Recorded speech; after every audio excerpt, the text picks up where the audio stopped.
The vestibular system is often categorized as a specialized sensor for balance and spatial orientation. This traditional view separates it from speech and language development. In reality, the vestibular network is the first sensory system to undergo myelination in the human fetus. By gestational week 10, the system is operational. It is stimulated by maternal motion, the rhythmic accelerations of walking and breathing, which serves as the first sensory curriculum for the developing nervous system. This maturation happens long before birth. In contrast, canonical babbling typically emerges at 6 months postpartum, with the phonological system not fully consolidating until age 7. Because it matures first, the vestibular network functions as the sensory motor scaffold upon which later speech, language, and academic sequences are constructed. A pediatric vestibular deficit is an architectural disruption to that platform, affecting the downstream development of communication and attention.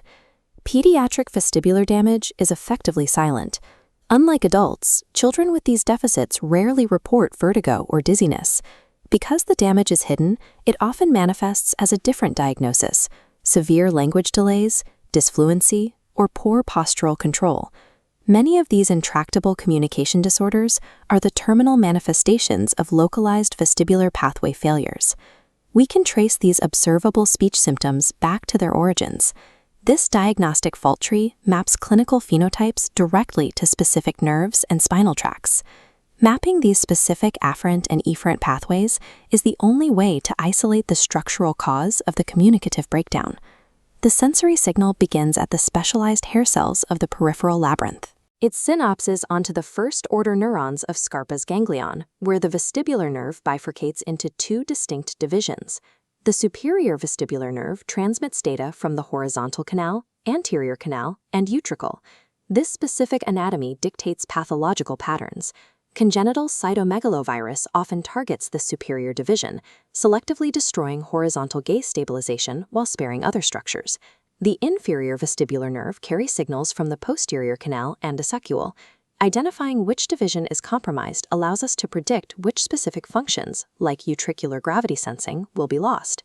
These afferent signals enter the brainstem and terminate in 4 specific vestibular nuclei, which then project upward to regulate different cortical functions. The vestibulo-ocular pathway travels via the medial longitudinal fasciculus to the nerves governing eye movement. This path provides gaze stabilization. Without it, a child cannot maintain the sustained visual joint attention necessary to learn new vocabulary. The vestibulo-thalamic pathway ascends to the parieto-insular vestibular cortex, or PIVC. The PIVC connects to Broca's and Wernicke's areas through white matter projections. This allows vestibular input to modulate phonological processing and grammatical sequencing. A third projection, the vestibulo-reticular pathway, drives the brainstem's arousal system. When this pathway is starved of vestibular input, the resulting cortical underarousal mirrors the attentional deficits frequently observed in ADHD. This ascending network provides the neurobiological engine for the attentional bandwidth required to process complex syntax.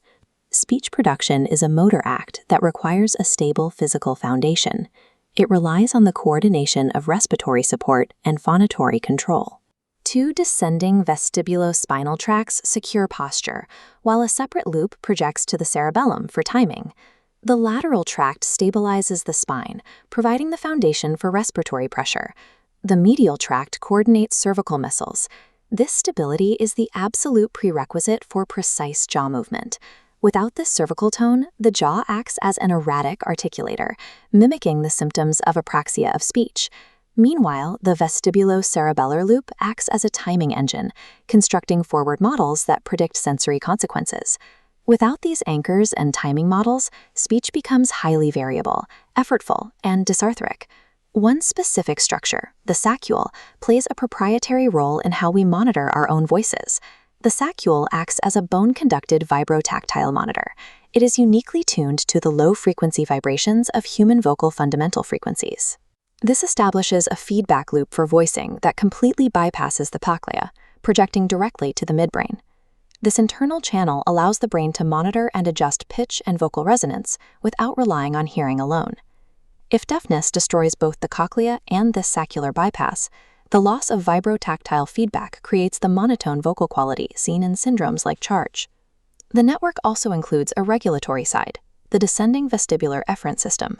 This system originates in the brainstem and sends signals back to the hair cells in the labyrinth to manage sensory gain. During self-generated motion, such as speaking, this system suppresses the incoming sensory signal. This mechanism is known as corollary discharge. It allows the brain to anticipate its own acoustic and vibratory output, so it isn't flooded by the sound of its own voice. Failures in this predictive loop are directly linked to the temporal fragmentation seen in developmental stuttering. In these cases, the brain fails to correctly anticipate its own motor sequences, leading to a profound forward model prediction error.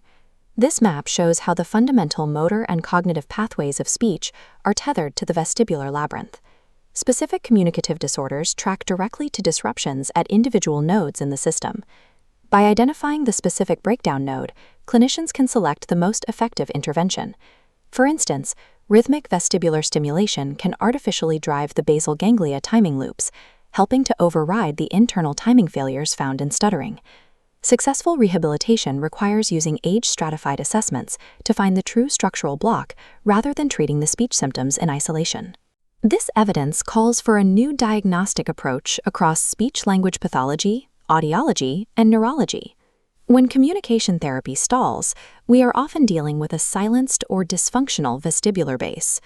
We must ask 3 clinical questions. Does the child have the postural platform, the cerebellar timing loops, and the cortical arousal necessary for language?